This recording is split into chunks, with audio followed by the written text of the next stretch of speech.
IMD DG doctor Mrityunjay Mohapatra ji हमारे साथ हैं। सर, इस बार लू का दिन बहुत ज़्यादा हो रहे हैं और लू मार्च से ही चलनी शुरू हो जाएगी। क्या कारण है, किन किन जगहों पर लू मार्च से शुरू होगी? जो हीट वेव क्लाइमेटोलॉजी ये दर्शाता है कि मार्च, अप्रैल, मई और जून महीने में मानसून आने से पहले सेंट्रल इंडिया और नॉर्दर्न इंडिया में डेवलप होता है। जैसे ही हम जनवरी से मई जून तक आगे बढ़ते हैं, जो हीट जोन साउथ पेनिनसुला से धीरे धीरे नॉर्थ की तरफ अग्रसर होता है। मार्च महीने में महाराष्ट्र और राजधानी गुजरात से शुरू करके उड़ीसा तक हीट जोन का मैक्सिमा होता है। इसीलिए मार्च महीना में सेंट्रल इंडिया में ज़्यादातर हीट वेव देखने को मिलता है और इसका फ्रीक्वेंसी बढ़ता है जैसे अप्रैल और मई की तरफ हम चलते हैं। कल जो हम प्रेस रिलीज दिए हैं, इसके हिसाब से सेंट्रल इंडिया में मार्च महीने में हीट वेव कंडीशन होने का संभावना है। और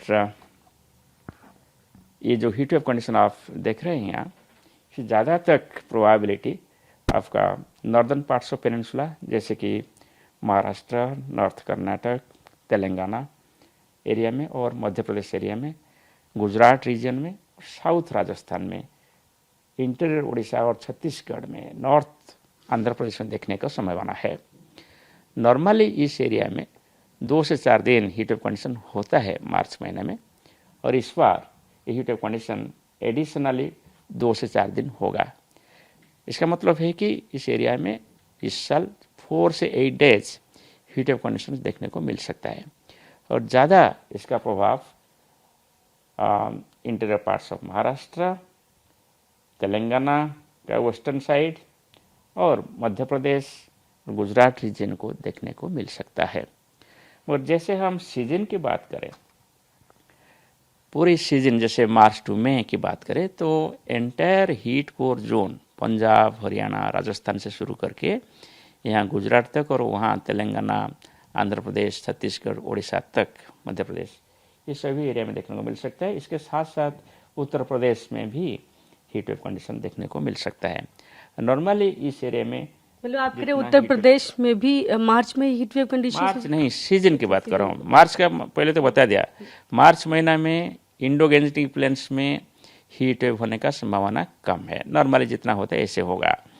मगर जो सेंट्रल इंडिया है, जैसे south Rajasthan, Gujarat region, Madhya Pradesh, Chhattisgarh, Orissa, Telangana, northern parts of Maharashtra, north Andhra Pradesh, इस एरिया में मार्च महीने में हीट वेव होने का संभावना है और 2 से 4 दिन ज़्यादा होने का संभावना है कुछ इलाका में। और सीजन का बात करें, सीजन में पूरा north west India, eastern India, central India और एडजॉइनिंग पेनिनसुलर इंडिया में हीट वेव होने का संभावना है।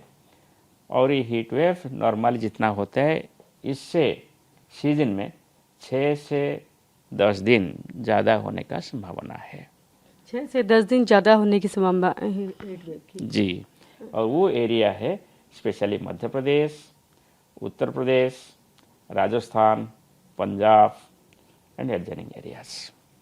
दूसरा सर, फरवरी में ही सबसे ज़्यादा गर्म फरवरी इस बार रिकॉर्ड की गई 125 सालों में। तो और आगे आने वाले समय में जैसा कि आप बता रहे हैं कि हीट वेव के दिन भी ज़्यादा हैं, तो इस बार गर्मी हो बहुत ज़्यादा पड़ेगी, कह सकते हैं? जी, यही तो प्रेडिक्शन है। इस बार जो टेम्परेचर नॉर्मल से ज़्यादा रहेगा और इसके हिसाब से हीट वेव कंडीशंस देखने को मिलेगा। नॉर्मली जितना हीट वेव होता है, इससे थोड़ा ज़्यादा इस बार होने का संभावना है। तो सर, क्या बारिश की क्या संभावना जताई गई है? क्योंकि अगर हीट वेव है तो बारिश की क्या?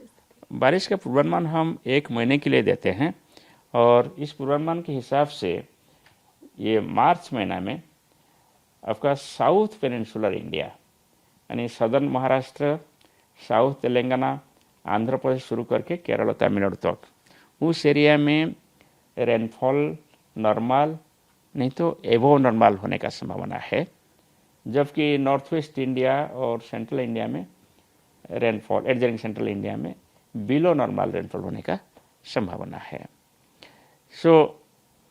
जैसे जो एरिया में हम हीट वेव होने का हम बोल रहे हैं, वहाँ रेनफॉल बिलो नॉर्मल है, क्योंकि ये ज़रूरी होता है, जब रेनफॉल होगा तो टेम्परेचर कम रहेगा, रेनफॉल नहीं होगा तो टेम्परेचर ज़्यादा बढ़ेगा।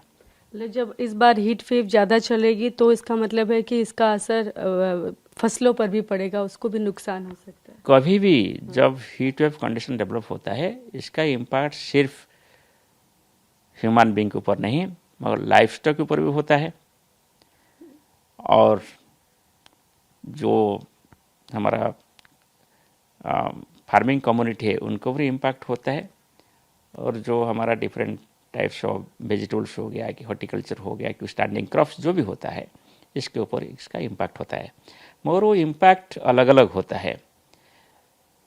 जैसे कि जो ऑप्टिमम टेम्परेचर है कोई एक प्लांट के लिए, optimum rainfall activity, optimum humidity, cloudiness, ये सभी निर्णय करता है वो हेल्थ ऑफ द प्लांट। जब हीट वेव होता है तो टेम्परेचर नॉर्मल से ज़्यादा होता है, सो इसलिए ऐसे ही कुछ हमारे वेजिटेबल क्रॉप्स है, हॉर्टिकल्चरल प्लांट्स है, दूसरे कुछ स्टैंडिंग क्रॉप्स है, इसमें इम्पैक्ट हो सकता है। स्पेशली आप व्हीट की बात करें, व्हीट नॉर्दर्न पार्ट्स में मार्च में मेच्योर हो जाता है, सो इसका इम्पैक्ट नॉर्दर्न पार्ट्स में होता है, मगर हीट वेव एक्सपेक्टेड नहीं है। नॉर्मल हीट वेव जितना होता है ऐसे ही होगा पंजाब, हरियाणा और यूपी में।